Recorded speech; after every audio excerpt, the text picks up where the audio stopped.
스포츠 분석 토선생입니다. 매일매일 실전 배팅 중입니다. 스포츠 토토 배팅 노하우, 스포츠 분석 노하우 토대로 분석하고 있습니다. 항상 좋은 결과 목표로 좋은 건 공유하겠다는 마음으로 뉴스 자료 실시간 체크 후 댓글 링크에 공유하고 있습니다. 해외 축구 11경기 분석 들어갑니다. 10월 20일 월요일 해외 축구 11경기 로리앙 vs 스타드 브레스트 29. 양팀 모두 공격 완성도가 떨어지며 뚜렷한 마무리 루트가 부재한 상황이다. 로리앙은 빌드업 구간에서 템포 조절이 매끄럽지 못하고 브레스트는 전방 연계의 정밀도가 부족하다. 그래서 전반 초반부터 서로 탐색전 위주의 지루한 공방이 이어질 가능성이 높다. 로리앙은 수비 블록을 두텁게 유지하며 실점을 최소화하려 하고 브레스트는 측면 크로스로 틈을 노리겠지만 정확도가 떨어진다. 경기 전체적으로 중원에서의 압박 싸움이 많을 것으로 예상되며 뚜렷한 우위가 만들어지기 어렵다. 그럼에도 불구하고 양팀 모두 승점 1점 확보를 우선시할 가능성이 높아 후반으로 갈수록 위험 부담을 줄이는 운영이 예상된다. 결국은 득점보다 실점 방지에 초점이 맞춰진 무실점 견제전의 양상으로 흘러갈 가능성이 크다. 이랑팀 모두 공격 전개가 단조롭고 득점 패턴이 제한적이다. 그래서 전반부터 공격보다는 안정적인 수비 중심의 운영이 이어질 가능성이 높다. 전술적 완성도보다는 체력과 집중력 싸움이 될 경기로 무승부 시나리오에 무게가 실린다. 패팅 강도 승무패 무승부 추천 핸디패 추천 언더오버 언더 강추 스타드 렌 FC vs AJ 오세르 스타드 렌은 무사 알타마리를 중심으로 한 공격 전개가 다양하고 박스 안에서의 움직임이 활발하다. 특히 오세르의 3백이 알타마리를 집중 견제할 경우 블라와 론지에가 만들어내는 세컨드 라인 침투가 위협적으로 작용할 것이다. 오세르는 압박 회피 능력이 떨어지고 수비 간격이 쉽게 벌어지기 때문에 하프 스페이스에서 수적 열세를 겪을 가능성이 높다. 그렇기 때문에 스타드 렌은 초반부터 점유율을 가져가며 측면에서부터 압박을 가해 공격 루트를 다양하게 펼칠 전망이다. 후반으로 갈수록 체력 격차가 발생하면 오세르 수비 블록이 무너지고 알타마리의 돌파가 결정적인 찬스를 만들어낼 것이다. 결국 전술 완성도와 라인 유지, 세트피스 집중력 모두 스타드 렌 쪽의 한 수이다. 1무사 알타마리가 경기의 방향을 바꾸는 키플레이어로 작용할 가능성이 높다.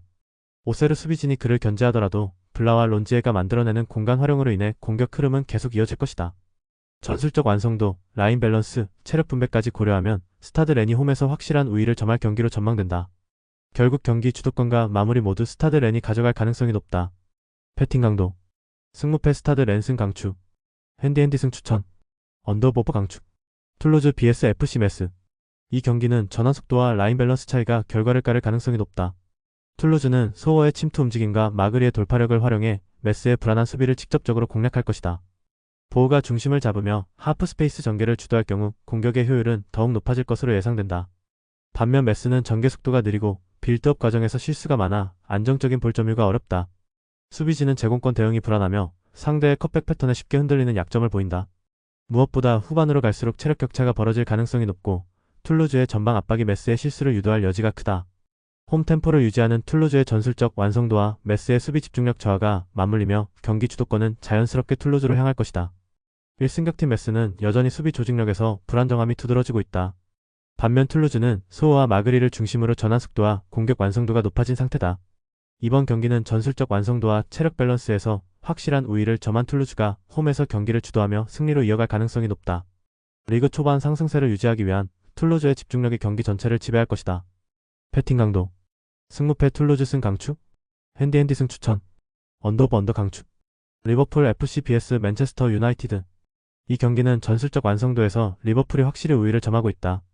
리버풀은 살라와 에키티케가 맨유 수비와 미드필더 사이 공간을 집중적으로 공략할 것이다.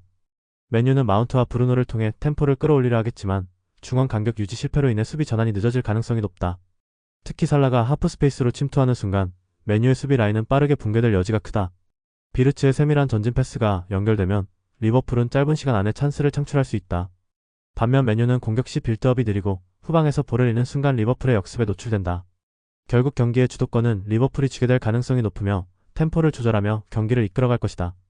전반에는 탐색전 형태로 시작하겠지만 중반 이후부터 리버풀이 점유율을 높이며 맨유 수비 라인을 흔들어 나갈 전망이다. 후반으로 갈수록 체력 부담이 쌓이면서 맨유의 간격 붕괴는 더욱 심화될 가능성이 크다. 이 흐름이라면 리버풀이 홈에서 공격의 리듬을 유지하며 주도권을 놓치지 않을 것이다. 1번 경기는 단순히 전력의 문제가 아니라 팀 구조의 완성도 싸움이다. 리버풀은 살라와 비르츠 중심의 전방 전환 속도에서 우위를 보이며 맨유의 전술적 허점을 집요하게 파고들 것이다. 맨유의 수비 간격은 리버풀의 빠른 공격 흐름을 막아내기 어렵다. 결국 하프 스페이스에서의 침투와 패턴 플레이가 차이를 만들어내며 리버풀이 홈에서 완벽한 승리를 거둘 가능성이 높다. 패팅 강도 승무패 리버풀 승 강추. 핸디핸디 승 추천. 언더버버 강추. FC 장크트 파울리 vs TSG 1899 호펜하임. 이 경기는 양팀 모두 선수비 후역습을 기반으로 하는 안정지향적 전술 성향이 맞물리며 경기 자체가 루즈하게 흘러갈 가능성이 높다. 상파울리는 3백 전환 후 500 라인을 형성하며 페널티 박스 근처에서 밀집 수비를 유지할 것이다. 호펜하임 역시 라인을 높이지 않고 중원에서 간격을 좁히며 리스크를 최소화할 전망이다. 두 팀 모두 빠른 공격 전환보다 수비 밸런스 유지에 집중하기 때문에 공격 전개 시 전방 침투 속도가 떨어진다. 전반 초반부터 중원에서의 볼 점유율 싸움이 이어질 것으로 보이며 하프라인을 넘는 전진이 드물 것이다. 상파울리는 라게를 중심으로 템포를 유지하겠지만 전방 연결에서 수적 열세에 부딪힐 가능성이 높다. 호펜하임은 아슬라니의 패스 분배 능력에 의존하겠지만 상대 수비 블록을 흔들기엔 속도감이 부족하다. 결국 두 팀 모두 공격보다는 실수 방지에 초점을 맞추며 박스 근처에서 슈팅 기회가 제한될 것이다. 90분 동안 공방은 오가겠지만 득점보다는 라인 유지와 리스크 관리가 우선시될 가능성이 높다. 1위 경기는 공격보다 실수를 줄이는 방향으로 전개될 것이다. 상파울리는 3백을 기반으로 수비 밸런스를 유지하고 호펜하임은 라인 간격을 좁혀 안정감을 추구한다. 공격 루트의 완성도가 낮고 전환 속도도 느려 골보다는 안정적인 운영이 우선시될 가능성이 높다. 결국 두 팀의 수비 중심 운영이 균형을 유지하며 경기의 흐름은 무득점 무승부로 귀결될 가능성이 크다. 패팅 강도. 승무패 무승부 강추. 핸디핸디패 추천. 언더버 언더 강추. 아탈란타 BC vs SS 라치오.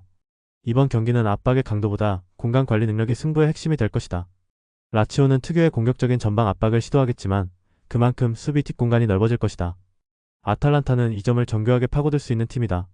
스카마카는 수비 라인 사이를 부지런히 움직이며 타이밍을 잡고 데큐텔라에르는 공간을 읽는 능력으로 결정적인 순간을 만든다. 파살리치의 중원 조율이 더해지면 라치오의 압박은 오히려 역습 기회를 제공하는 셈이 된다. 특히 전반 중반 이후 라치오의 수비 간격이 벌어지기 시작하면 아탈란타의 하프스페이스 침투는 더욱 위력을 발휘할 것이다. 라치오가 과감하게 전진할수록 아탈란타는 그 공간을 빠르게 파고들며 득점 찬스를 만들어낼 가능성이 높다. 결국 경기의 리듬은 아탈란타가 가져가며 라치오의 공격 성향이 역으로 독이 될 가능성이 크다. 일라치오의 압박 전술은 공격적으로 보이지만 뒷공간 리스크를 동시에 동반한다. 아탈란타는 이를 공략할 수 있는 공격 전환 구조가 완성되어 있고 스카마카와 데 케텔라에르의 호흡이 절정에 달했다. 결국 빠른 전환과 침투 완성도로 무장한 아탈란타가 라치오의 라인을 무너뜨리며 홈에서 승리를 거머쥘 가능성이 높다. 패팅 강도. 승무패 아탈란타 승 강추. 핸디핸디 승 추천. 언더버버 추천. 레반테 vs 라요 바이카노. 이번 경기는 점유율 축구를 지향하는 두 팀의 전술적 밸런스 싸움이다. 레반테와 라요 모두 인버티드 풀백을 활용하며 중원 밀집도를 높일 가능성이 크다. 하지만 중앙 지향적인 운영이 맞부딪히면 공간이 제한되고 양팀 모두 속도감 있는 전환이 어려워진다. 결국 볼 점유율은 오가지만 찬스는 제한적으로 나오며 서로의 빌드업을 견제하는 구도로 흘러갈 것이다. 특히 양팀 모두 전방 압박보다는 중원 블록을 유지하려는 성향이 강하기 때문에 루즈한 템포 속에서 결정적인 찬스 없이 90분이 소모될 가능성이 높다. 그래서 전반부터 신중한 공방이 이어지고 후반에도 안정적인 수비 조직 유지가 핵심이 될 것이다. 결국 승부는 나지 않고 무득점 혹은 저득점 무승부로 끝날 가능성이 높다. 일레반테와 라요 모두 점유율 중심의 축구를 구사하지만 공격의 속도감과 창의성은 떨어진다. 하프라인 부근에서의 공방이 대부분을 차지하며 결정적인 찬스는 많지 않을 가능성이 크다. 결국 두 팀의 인버티드, 풀백 운영이 서로 상쇄되며 루즈한 경기로 이어질 전망이다. 이번 경기는 서로의 전술이 맞물리며 무승부 가능성이 가장 높다. 패팅 강도. 승무패 무승부 강추. 핸디핸디 승 추천. 언더버 언더 강추. AC 밀란 vs ACF 피오렌티나. 이번 경기는 객관적인 전력과 전술 밸런스 모두에서 AC 밀란이 확실히 앞선다. 모드리치의 패스 템포는 경기 전체의 리듬을 조율하며 피오렌티나의 압박 라인을 무력화시킬 것이다. 그가 볼을 잡는 순간 플리식의 침투 루트가 동시에 열리며 페널티 박스 안쪽으로 빠르게 공이 전달된다. 특히 플리식의 페네트레이션 플레이는 피오렌티나의 3백이 감당하기 어려운 전개 속도를 보여준다. 히메네스는 플리식이 만들어낸 공간을 활용해 세컨드 찬스를 노리며 득점 기대치를 극대화할 것이다. 반면 피오렌티나는 측면 수비 커버가 늦고 모이스킨의 고립 현상이 반복되면서 전방 압박이 이어지지 않는다. 이로 인해 중원 전환이 끊기고 상대에게 주도권을 내주는 구도가 만들어질 가능성이 높다. 모드리치가 중앙에서 볼을 배급하는 순간마다 피오렌티나의 수비 간격은 점점 벌어질 것이다. 결국 AC 밀란의 기술력과 조직력이 결합된 빌드업은 피오렌티나의 수비 라인을 붕괴시키는 결정적 요인이 될 전망이다. 1위 경기는 전형적인 전력 불균형 구도다. AC 밀란은 모드리치의 창의적인 패스와 플리식의 폭발적인 침투를 중심으로 경기를 풀어나갈 것이다. 반면 피오렌티나는 수비 간격이 벌어지고 압박이 풀리는 순간부터 경기의 균형을 잃는다. 결국 모드리치의 한 번의 전진 패스와 플리식의 돌파가 경기의 흐름을 완전히 바꿀 가능성이 높다. 배팅 강도. 승무패 AC 밀란 승 강추. 핸디핸디 승 추천. 언더보브 추천. FC 낭트 vs 릴 OSC. 낭트는 수비 조직력이 흔들리며 중원 압박에서도 체력 부담이 드러나고 있다. 특히 하프라인 근처에서 패스 미스가 잦아 상대의 빠른 전환에 대응하기 어렵다. 반면 릴은 하랄손의 템포 조절과 지루의 연계 플레이를 통해 공격의 완성도를 높이고 있다. 릴의 전진 속도는 낭트의 포백이 대응하기엔 과부하 수준이며 세컨드볼 싸움에서도 우위를 점할 가능성이 높다. 결국 템포와 전환 속도에서 벌어지는 간극이 이 경기의 방향을 결정할 것이다. 그래서 릴이 점유율을 유지하며 경기 전체를 컨트롤할 가능성이 높다. 후반으로 갈수록 낭트의 체력 저하가 심해지고 릴이 라인 사이 공간을 공략하며 승부를 마무리할 가능성이 크다. 릴랑트는 수비 간격이 흔들리고 중원에서 템포 유지가 어렵다. 반면 릴은 지루의 연계와 하랄손의 패스 조율로 전방 전개가 매끄럽다. 전체적인 전술 완성도와 경기 운영 능력을 감안하면 이번 경기는 릴이 확실히 유리한 구도다. 후반부 라인 유지력 차이로 릴이 승리를 확정 지을 가능성이 높다. 배팅 강도. 승무패 낭트패 강추. 핸디패 추천. 언더보브 추천. 헤타페 CF vs 레알 마드리드. 이 경기는 전술 완성도와 공격 전환 속도의 차이가 분명히 드러나는 매치업이다. 레알 마드리드는 발베르데의 인버티드 무브를 활용해 미드필더 장악력을 극대화하며 점유율을 안정적으로 유지할 전망이다. 음바페와 비니시우스의 연속적인 침투는 헤타페의 5백 간격을 벌려놓을 가능성이 크고 귓러의 전진 패스는 그 틈을 파고드는 결정적인 역할을 할 것이다. 헤타페는 수비적으로 밀집된 형태를 유지하겠지만 장시간 압박을 견디기에는 체력 부담이 상당하다. 특히 후반으로 갈수록 측면 전환 대응 속도가 떨어지고 세컨드볼 싸움에서도 밀릴 수 있다. 레알 마드리드는 전술적 유연함과 공격 루트 다양화로 경기 내내 주도권을 유지하며 점유율 기반의 안정적인 운영을 이어갈 것이다. 결국 후반전으로 갈수록 전술 밸런스와 체력 차이가 확연히 드러나며 레알이 경기를 지배할 가능성이 높다. 레알 마드리드는 전술적 변주와 전방 유기적 움직임이 완성 단계에 이르렀다. 헤타페의 5백은 경기 초반 버틸 수 있지만 후반으로 갈수록 간격 유지가 무너질 것이다. 결국 공격 템포와 체력 관리에서 앞서는 레알이 승점 3점을 가져갈 가능성이 매우 높다. 발베르데의 인버티드 무브와 음바페의 침투가 승부의 결정적 변수가 될 것이다. 패팅 강도. 승무패 헤타페 패주력. 핸디패 추천. 언더보브 강축. 아르헨티나 vs 모로코. 이번 매치는 경험보다 팀 밸런스와 심리 안정성이 승부를 좌우할 가능성이 크다. 아르헨티나는 개개인의 기술은 뛰어나지만 팀 전술 이해도와 경기 운영 능력에서 불안감을 드러내고 있다. 특히 어린 연령대 특성상 상대의 강한 압박과 빠른 전환 리듬에 흔들릴 여지가 크다. 반면 모로코는 대회 내내 공격 전개 속도와 전환 밸런스가 훌륭하며 자신감이 극대화된 상태다. 그래서 초반부터 중원 압박과 측면 압박으로 아르헨티나의 빌드업을 끊어낼 가능성이 높다. 자비리의 템포 조절, 게심의 야신의 돌파, 엘 하다드의 마무리 감각은 완성형 구조를 이룬다. 이 세 명이 하프 스페이스를 유기적으로 활용하며 세컨드 찬스를 확실히 득점으로 연결한다.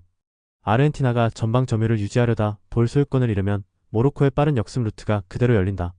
그리고 대회 내내 보여준 모로코의 집중력과 피지컬 우위는 후반전으로 갈수록 더 강하게 작용할 것이다. 결국 모로코는 전술적 응집력, 체력 유지, 멘탈 밸런스 모두에서 우위에 있다. 이 경기에서 이변이라 불릴 승리조차 모로코에게는 예상 가능한 결과로 보인다. 한 모로코는 더 이상 언더독이 아니다. 그들은 이번 대회를 통해 유럽 강호들을 무너뜨리며 전술적 완성도와 자신감을 모두 증명했다. 아르헨티나는 개개인의 재능은 뛰어나지만 조직력과 멘탈에서 격차가 크다. 따라서 이번 결승 무대는 모로코 황금세대가 역사적인 한 장면을 써내려갈 타이밍이다. 패팅 강도. 승무패 아르헨티나 패 강추. 핸디패 추천. 언더보브 강추. 영상 보느라 수고하셨습니다. 항상 좋은 건 공유해서 같이 척중률을 높이고 싶은 마음뿐입니다. 조합은 뉴스 선발 등 체크 고민 후 링크에 공유하고 있습니다. 댓글에 링크 있으니 참고해주세요. 구독과 좋아요 감사합니다.